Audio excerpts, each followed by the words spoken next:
and thereafter. So the point is this.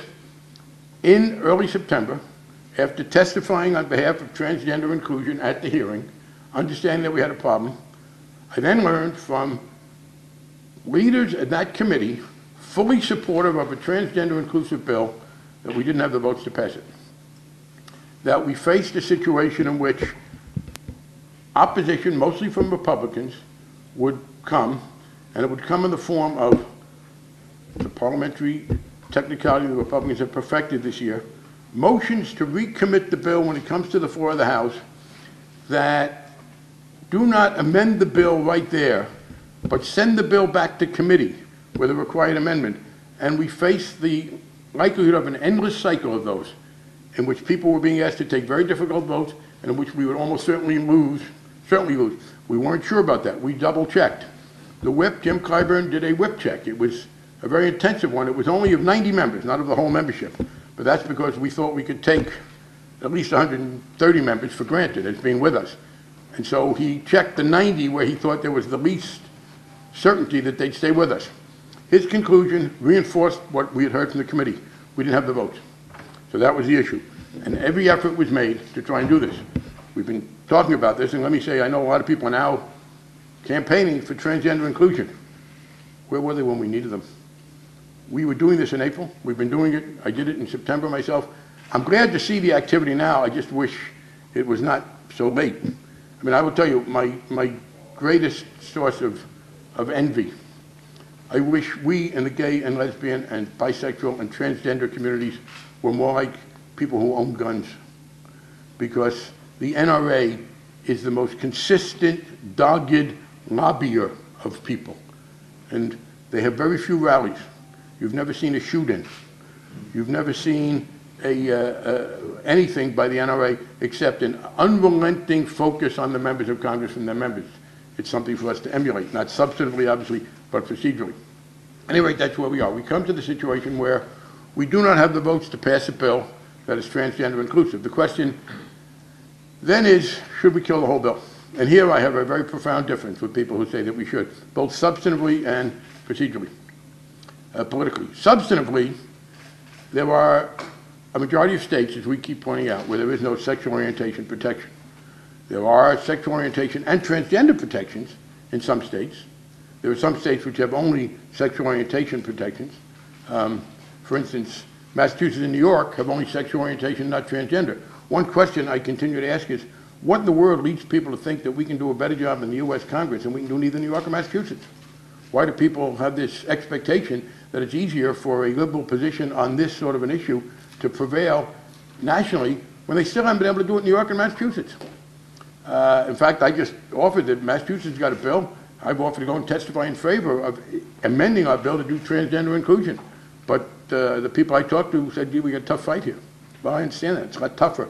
You know, it's a lot tougher with Nebraska, Indiana, a bunch of southern states, Kentucky. It's a lot tougher to do it here than it is just when you're talking about Massachusetts.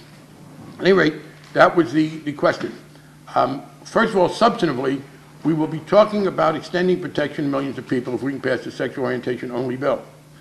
And I think that's very important. I do not think you deny people protection if you can. If you can make something better and make nothing worse, I think the obligation is to go forward. We have certainly done that with civil rights bills in the past. I was just reading, someone showed me the criticism that Roy Wilkins, the head of the NAACP, received in 1957 when he supported a fairly weak civil rights bill that Lyndon Johnson put through the Congress because it wasn't strong enough. And he said, yeah, but this is a beginning and it is better than nothing. I think the sexual orientation only bill would be very helpful. There are a couple of arguments against going forward. And let me be clear here. We're not talking about tactically. People have said, well, he's going to veto it anyway. Why do it? First, it should be noted that that totally contradicts what the sexual minority communities have been saying forever, which is the fact that you can't be sure it's going to be signed is no excuse not to go forward. There have been legitimate criticisms of people not putting the bills forward because you rarely, I don't think a anti-discrimination bill in the history of the world has passed, in the history of this country, has passed on its first effort. You get it up there, you see where and I think we will pass the bill in the House. I didn't want to, on the other hand, it's not a good idea to bring it up if you're going to get a serious defeat. one of the things, again, I need to point out, people say, well, why don't you just bring this up and get a vote? I will say, if people in the transgender community and others want to vote, I would be for it. I would advise them against it for this reason.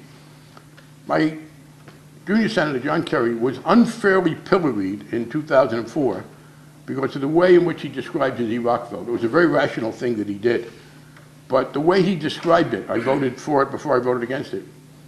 And the pounding he took, unfairly, but in fact for that, has made it much, much harder to get a member of Congress to switch his or her vote.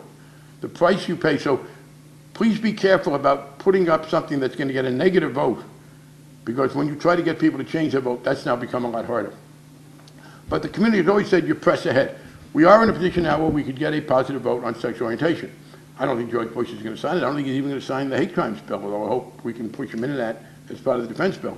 But getting that passed now is going to put us in a much better position to do it in 2009, and it's an important sign to the rest of the country that we're making progress. On the other hand, an announcement that this new Democratic Congress, led by a woman who has been as committed to full rights for gay, lesbian, bisexual, and transgender people in every aspect for her career, that she had to kill a gay rights bill and couldn't do anything at all, would I think be the most negative message we could send. Now, I also believe from the standpoint of including people who are transgender, which I support, which I testified for, which I was arguing for when a lot of people who are now trying to help were not to be found, maybe they had a long summer vacation. I think getting the people to vote for sexual orientation, getting reelected without having been defeated, will make it easier to go beyond that. I notice now that there is a great deal of activity on behalf of inclusion of transgender people. I profoundly wish that hadn't come only recently, and I'll address that for a bit. But had that come earlier, we would be in better shape now. And I will say this, I do not think we have the votes now for a transgender inclusive bill, and I don't think we will have them in a week or two, or even by the end of this session. But if the level of activity that we are now seeing on behalf of transgender inclusion can be sustained, if it's not simply, oh, we're mad at Nancy Pelosi, people are mad at me, and they're going to just do this short term, if it's sustained, then we will be able to do transgender inclusion sooner than I thought. I think if we could keep up, let me say, if the level of activity now is sustained, it's hard to do it in 2 or 3 weeks, and people had noticed for months that this was coming up. Remember, we knew in December and made it public back then that this bill would be coming up. The activity, people setting up websites and doing things, again, where were they when we needed them? I suppose that's a little academic. But if they keep it up, then by 2009 we will be maybe able to do this. But understand that the argument against going forward without a fully inclusive bill is not tactical. There are people who say that even if you have the votes to pass it, even if 2009 comes and you have the votes to sign into law a bill protecting people against discrimination based on sexual orientation in jobs everywhere in the country, you may not do it until you include everybody. I think that's profoundly wrong on the moral sense. I think you protect people when you can. I also think politically the notion that you don't do anything until you do everything is self-defeating. It is a lot easier to add to an existing situation than not to do anything at all. And I want to address one other issue, which is, frankly, one for which I understand the moral dilemma people feel about a partial bill. Let me say, maybe I'm a little more used to that because I've been in legislative bodies for 35 years. I can't remember ever voting for a bill that did everything I thought it should do. And I do remember a lot of agonizing compliments. You know, we just passed an S-chip bill, and we're trying now to get people to switch some of the votes who had been against it, which doesn't do justice to immigrants. And that bothers a lot of us very deeply. But doing justice to a large number of people is better than helping nobody. And that was the choice we made with regard to the S-chip bill. It's often the choice that we make. And once you put something in place and it's shown to be popular, I think it's easier to add to it. The one argument for which I don't think there's a great deal of merit is